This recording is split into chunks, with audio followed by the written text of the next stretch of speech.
On va y arriver. Bonjour à tous, je m'appelle Jean-Mona Gambé.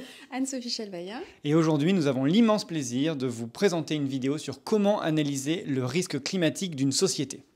On fait cette vidéo parce que de plus en plus de personnes nous demandent ce que veut dire le risque climatique et comment l'intégrer dans l'analyse d'un investissement. C'est très très large et donc on va s'attacher à vous décrire, à vous expliquer ce qu'est le risque climatique, comment le mesurer. Et pour ça, on a construit des matrices d'analyse du risque climatique. Donc dans cette vidéo, on va essayer de vous donner beaucoup d'exemples, on va essayer d'être très concret, on va essayer de vous donner des outils que vous pouvez utiliser directement dans votre société de gestion, mutuelle, assurance ou banque. Et on va vous présenter par exemple trois matrices, enfin on va vous en présenter plus que ça, mais par exemple là on vous en montre les trois premières.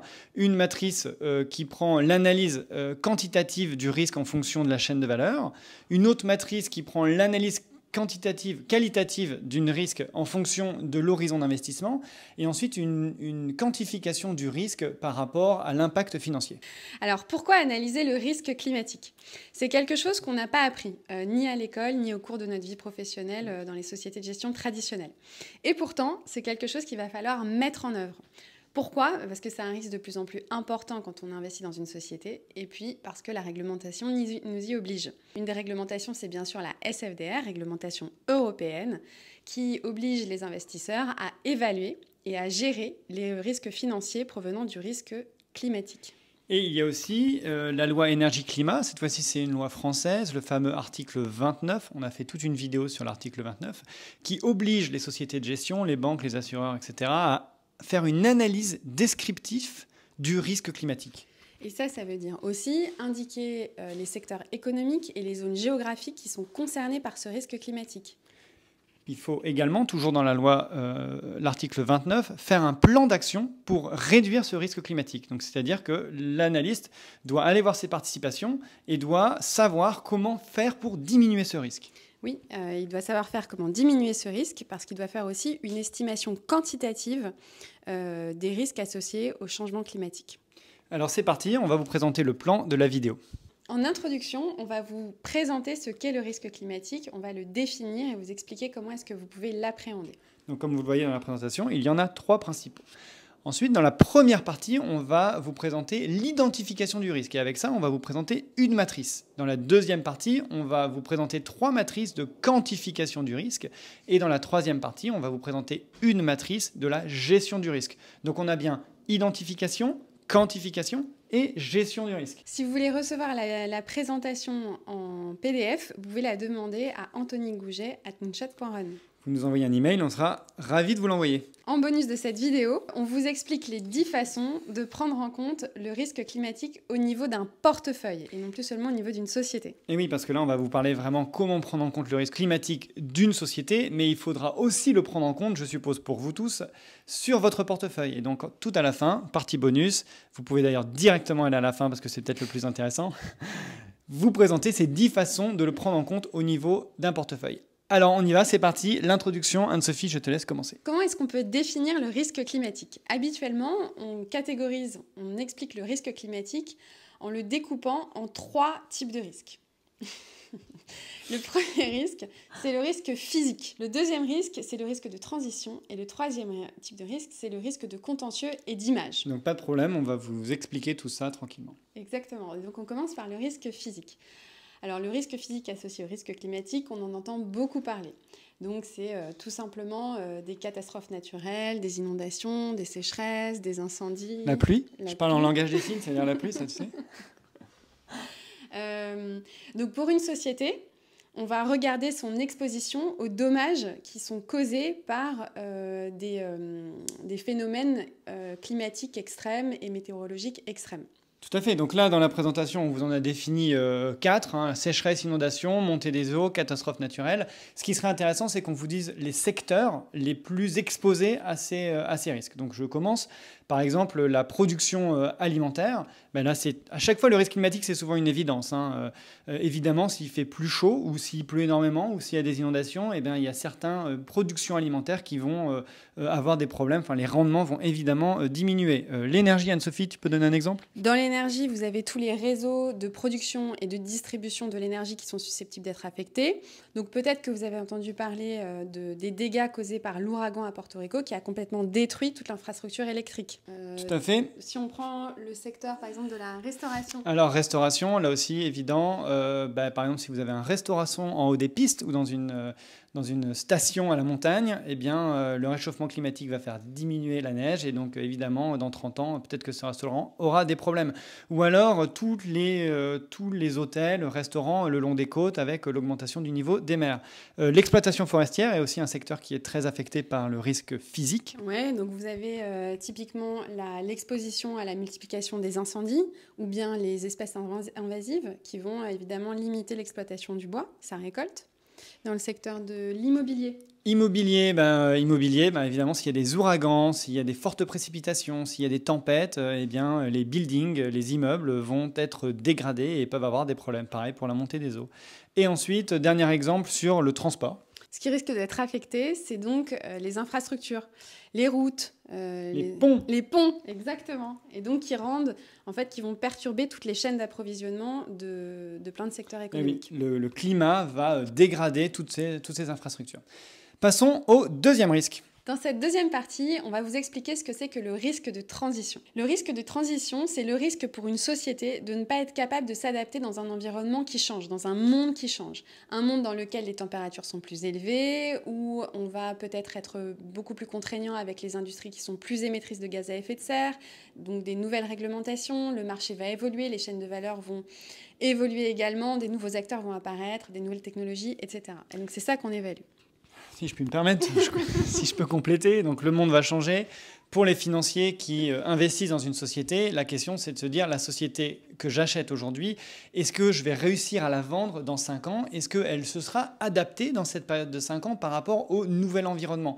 Parce que dans 5 ans, il y aura des nouvelles réglementations, il y aura des nouvelles habitudes de consommateurs. Est-ce que ma société aura pris cela en compte pendant ma détention? Pareil pour la dette. Une société qui est capable de rembourser aujourd'hui, est-ce qu'elle sera encore capable de rembourser dans 5 ans, dans ce nouvel environnement, avec des produits qui vont peut-être évoluer? Pareil, si la dette doit se faire refinancer, est-ce que les banques, les investisseurs institutionnels n'auront pas de nouvelles contraintes justement Exactement. sur le financement de ces sociétés? Est-ce qu'elles voudront encore prêter à ce genre de société? Donc c'est tout ça le risque de transition. Donc on va commencer par exemple, il y a 4 risques qu'on vous a listés ici. Risque réglementaire, le risque technologique, le risque de marché et le risque de business model. Alors, je vais commencer avec le risque réglementaire. Le risque réglementaire, c'est par exemple dans les transports. Aujourd'hui, ce sera interdit de vendre des voitures à diesel. Donc, il faut que tous les constructeurs automobiles s'adaptent. Ça, c'est un risque de transition. Un autre risque, c'est sur les contraintes immobilières. Voilà. Pour ceux qui ont la chance d'avoir un appartement à Paris ou n'importe où et qui le louent à quelqu'un, si par exemple votre appartement c'est une passoire énergétique, donc ça vous avez moins de chance déjà, mais par exemple s'il est noté E ou F en ce qui concerne sa performance énergétique, merci Anne-Sophie, eh bien dans quelques années vous n'aurez plus le droit de le louer. Donc vous allez devoir faire des travaux. Donc vous allez déjà devoir mettre de l'argent de côté, grosso modo, pour anticiper cela. Et donc si vous êtes une société qui a tout un stock d'immobilier, eh bien vous avez un risque réglementaire. Passons au deuxième risque, qui est le risque technologique. Donc le risque technologique, c'est le risque qu'une nouvelle technologie, une nouvelle façon de produire, de consommer les produits apparaissent et soient plus adaptés à un monde qui se décarbone.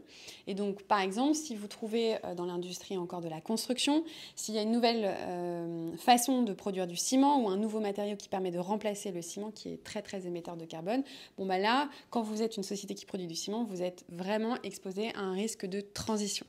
Si on prend le risque de marché maintenant.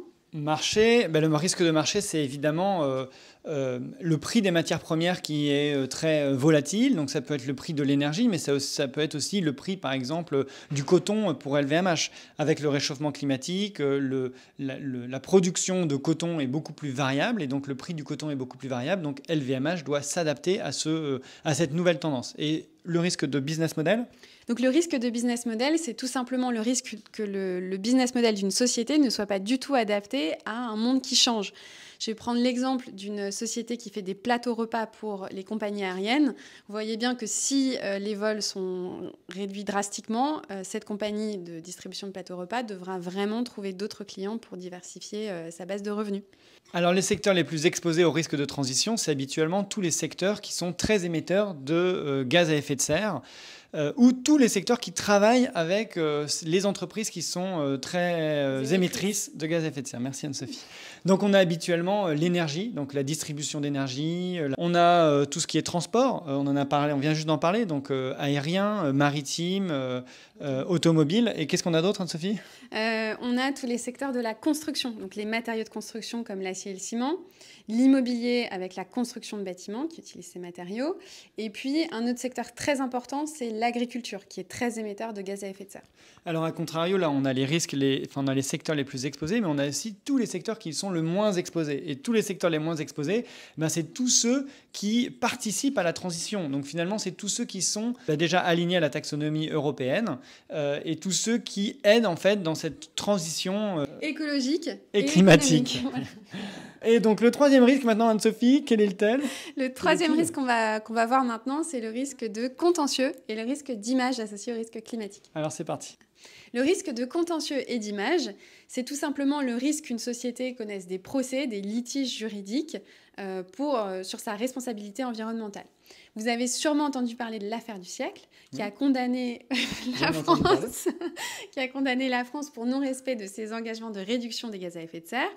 Et donc, on pourrait tout à fait imaginer, Jean-Benoît, que des actionnaires dans le futur attaquent des sociétés en justice parce qu'elles ne respectent pas leurs engagements de réduction de leurs gaz à effet de serre. Si je puis me permettre, c'est presque déjà le cas, non? Avec l'affaire de Total qui est attaquée pour inaction climatique? Oui, tout à fait, c'est dans le même thème. Et on a aussi le risque d'image que vous connaissez sûrement bien aussi. Et c'est tout simplement le risque que les consommateurs se détournent des produits qui sont non respectueux de l'environnement, de la biodiversité, trop émetteurs, etc. etc. Ouf! Donc on a fini l'introduction. Donc pour bien résumer l'introduction, risque climatique, 3 risques, le risque physique, risque de transition, merci, et risque de contentieux. Maintenant, on va passer à la première partie. Dans l'identification des risques, ce qu'on vous propose de faire pour comply avec la réglementation, c'est de faire une première matrice où vous identifiez les risques tout simplement. Donc vous listez les risques qu'on vient de vous dire en abscisse, et ensuite en ordonnée, vous avez... Non, c'est l'inverse. C'est en ordonnée et ensuite en abscisse, vous listez la chaîne de valeur comme de l'entreprise. Oui, de l'entreprise. La chaîne d'approvisionnement, la production, la distribution et la fin de vie des produits. Exactement. Et ensuite, quand vous avez cette petite matrice, vous allez la compléter. Premier exemple d'identification des risques physiques pour une société. Là, les questions que vous vous posez pour pouvoir mapper les risques physiques à la chaîne de valeur de la société, c'est 1. Quelles sont les implantations géographiques de la société? Quelle est la chaîne de valeur? D'où viennent les produits? Comment sont acheminés les produits? Quelles sont les matières premières? Si je prends l'exemple de Danone... Et si je puis me permettre pour compléter, pourquoi vous vous posez toutes ces questions-là? Parce qu'en fonction des zones géographiques, il va y avoir des risques climatiques qui sont différents. L'exemple de Danone, donc Danone fabrique des yaourts, pour être très... simple. Un risque auquel est exposé Danone, c'est la fourniture de matières premières, en particulier de lait. Donc, on l'a dit tout à l'heure, l'agriculture, c'est un secteur qui est très exposé au changement climatique. Et donc, typiquement, si les bovins qui produisent le lait ne mangent plus assez d'herbe et ne produisent plus assez de lait, il peut y avoir une rupture de la chaîne d'approvisionnement. Premier exemple, donc disponibilité des matières premières. Deuxième exemple, comment est approvisionné le lait de l'usine de production jusqu'à l'usine de traitement de Danone? Est-ce que les routes sont susceptibles d'être dégradées? Est-ce qu'il y a d'autres moyens d'acheminement des matières premières? Oui, on peut aussi parler, est-ce qu'il va faire par exemple trop chaud pour les fermiers qui vont nourrir les vaches? Est-ce qu'il va y avoir des inondations dans les régions? Où sont exactement les usines de Danone? Est-ce qu'elles sont en France ou est-ce qu'elles sont dans d'autres pays, etc. On va passer au deuxième exemple sur l'identification des risques de transition. Alors, les risques de transition, comment est-ce qu'on fait pour les mapper sur une chaîne de valeur? Si on prend l'exemple du secteur de la construction, le risque réglementaire, qui est assez gros comme une maison, c'est l'introduction c'est le risque d'introduction d'une taxe carbone, tout simplement parce que le secteur est émet beaucoup de gaz à effet de serre. Donc, pourrait pricer le CO2 dans le PNL d'une société qui construit des bâtiments. Donc ça, c'est le premier risque réglementaire. Le risque technologique, c'est le risque que des matériaux moins émetteurs de gaz à effet de serre soient introduits sur le marché, mais qu'ils coûtent plus cher, et donc le coût de la construction augmente pour les nouveaux constructeurs. Ça marche aussi, par exemple, pour les fenêtres isolantes. Ceux qui faisaient des fenêtres non isolantes, ils ont, entre guillemets, plus de business aujourd'hui. Ceux qui font des pompes pas des pompes à chaleur, mais justement des chaudières à fuel ou à gaz peut-être. Bon, ils vont devoir évoluer et donc ils vont devoir faire changer leur business model et transitionner, si ça se dit. Oui, exactement. Et en termes de business model, si vous regardez un constructeur, il faut regarder par exemple s'il est au fait des nouvelles méthodes de construction qui sont moins émissives. Est-ce qu'il prend en compte la performance énergétique des bâtiments? Comment etc. Voilà, donc grosso modo, il faut réfléchir un petit peu, c'est beaucoup de bon sens, mais si vous vous posez toutes ces questions-là, vous allez dans le bon sens. Le troisième risque? Le troisième risque, le risque de contentieux, c'est exactement la même chose. Vous allez réfléchir au risque de contentieux et d'image en vous basant sur la chaîne de valeur de la société. Donc, par exemple, est-ce qu'une société peut être associée à un procès qui va aller contre un de ses fournisseurs majoritaires, ou est-ce qu'elle peut avoir un procès sur la gestion des déchets, de la fin de vie des produits qu'elle conçoit? Oui, est-ce que la société a pris des engagements qu'elle n'arrivera pas à respecter, par exemple? Est-ce que ça peut être un problème ou pas? Super. Donc maintenant, passons à la deuxième partie. Maintenant, on a identifié les risques et maintenant, on va essayer de les quantifier. Donc là, tout simplement, vous allez reprendre la matrice que vous venez de faire et là, vous allez la mettre en couleur et vous allez donc quantifier les différents risques. Et donc, comment vous allez faire ça? Vous pouvez soit faire du pifomètre, grosso modo, en essayant de dire quel est le risque le plus important si c'est une petite société. Si vous êtes une compagnie d'assurance et que vous gérez 30 milliards, là, ça va être beaucoup plus, entre guillemets, analytique, quantitatif et vous allez vraiment mettre des pourcentages d'occurrence sur les risques, des impacts sur chacun des risques, des mesures exactement de la perte, des pertes potentielles. Si jamais il y a une augmentation du niveau des eaux de 1 mètre, qu'est-ce que ça donne exactement sur mon portefeuille? Donc là, en fonction de degré de sophistication, merci, vous allez plus ou moins rentrer dans des méthodes quantitatives pour évaluer le niveau de gravité de chaque risque que vous aurez identifié. Exactement. Une fois que vous avez le niveau de gravité, vous allez pouvoir le mapper, et donc ça c'est la troisième matrice de risque qu'on va vous présenter, par rapport à un horizon temporel. Donc là par exemple, vous voyez dans cette matrice, ce qu'on va faire, c'est qu'on va mettre différents horizons. Donc là on a mis actuel, court terme, moyen terme, long terme. Vous auriez très bien pu mettre à 1 an, à 5 ans, à 10 ans, à 30 ans, vous faites grosso modo comme vous voulez. Ensuite, après, vous prenez par rapport au risque. Est-ce que c'est un risque faible, moyen, par rapport à ce que vous venez juste de faire avant?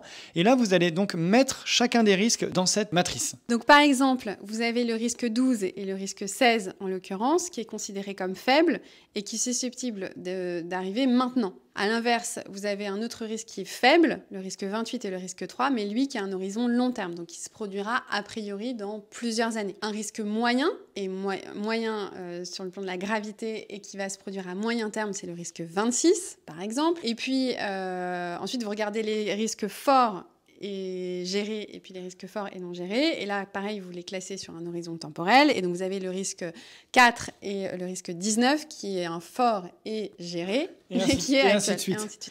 Et donc là, en fait, ce qu'on essaye de vous dire, c'est que c'est plus simple de classer le risque par horizon temporel pour vous concentrer sur les risques que vous estimez forts et non gérés et qui sont actuels ou à court terme. Une fois que vous avez fait cette matrice d'horizon temporel, Maintenant, on va s'intéresser à la quantification, enfin à l'impact financier du risque climatique. Et donc là, c'est la troisième matrice dans la deuxième partie qui est Exactement. quantification des risques. Et donc ce qu'on fait, c'est que, comme pour les autres matrices, on reprend tous les risques climatiques, physique, transition, contentieux, et on va les associer à des impacts financiers, donc sur le PNL d'une société, le bilan d'une société et le cash flow d'une société. Prenons quelques exemples. Donc par exemple, s'il y a une augmentation des inondations, il va y avoir un impact direct sur le PNL avec probablement une diminution de la production parce que les chaînes de production vont être coupées, ce qui va impliquer une diminution des ventes.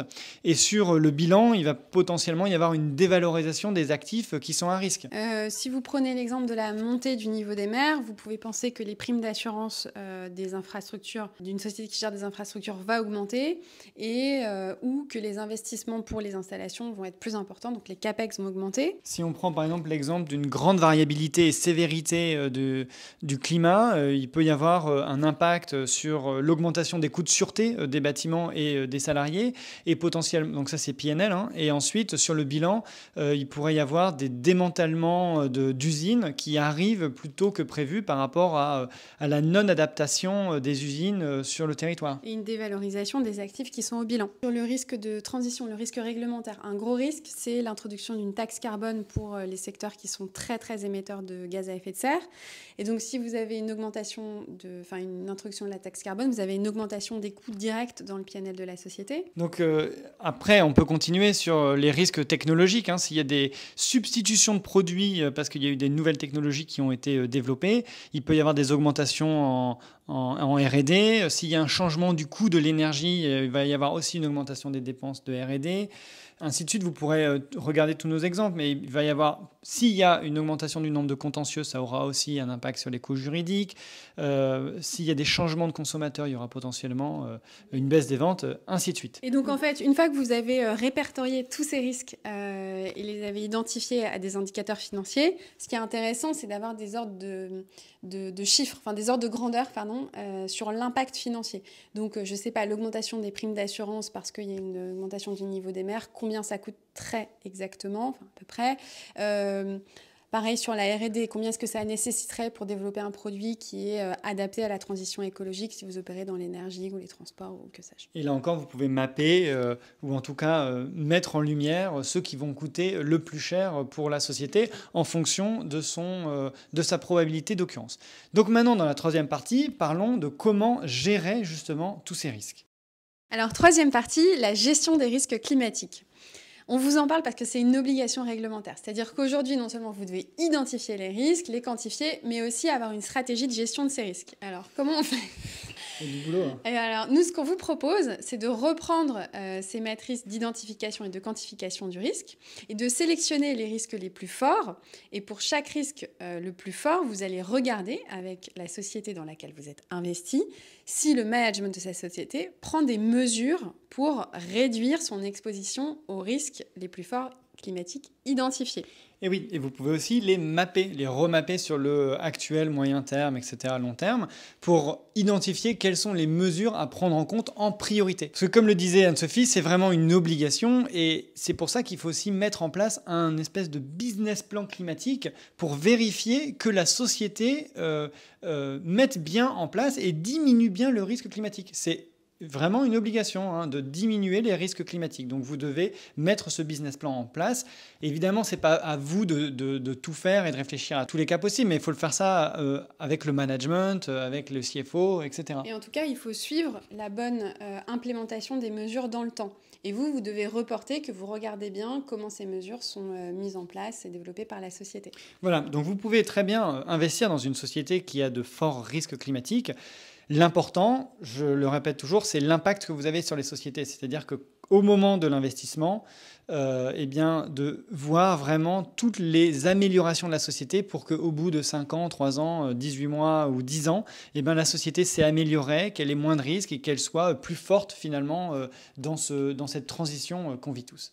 Et donc là, en fait, on s'est concentré vraiment sur le risque climatique à prendre dans une société. Mais vous êtes des gérants de portefeuille et donc vous gérez des portefeuilles. Et donc maintenant, c'est le petit bonus, quoi, la petite cerise Moonshot. On vous présente 10 façons de prendre en compte ce risque, mais au sein des portefeuilles. La première façon, tout simplement, c'est d'agréger les différents risques. Si vous avez utilisé les différentes matrices, si vous avez fait les mêmes matrices pour chacune de vos participations, eh bien, il vous suffit, par exemple, de les sommer. Et là, ça vous donnera une grille globale pour votre fonds. Une autre façon, c'est de faire le top 10 des risques identifiés les plus forts au niveau de votre portefeuille. Par exemple, si votre principal risque, c'est un risque réglementaire, l'introduction de la taxe carbone, je sais pas, ça, vous pouvez le reporter les 10 principaux risques identifiés dans votre reporting et montrer quelles sont les mesures qui ont été prises par les sociétés dans lesquelles vous êtes investi pour les réduire. La troisième façon, ça peut être juste de faire le top 10 des actifs les plus risqués par rapport au changement climatique. Donc ça peut être des usines, ça peut être de l'immobilier, ça peut être n'importe quel actif. Ou les titres du portefeuille les plus risqués. Une autre façon, quatrième façon, c'est la part du portefeuille avec des activités dans des zones de stress hydrique, par exemple. Donc encore plus si vous êtes un fonds spécialisé dans l'agroalimentaire, l'agriculture. Cinquième, c'est le mix énergétique. Vous pourriez mapper le mix énergétique de votre portefeuille. C'est-à-dire que là, vous faites la somme de l'énergie qui est utilisée par chacune de vos participations.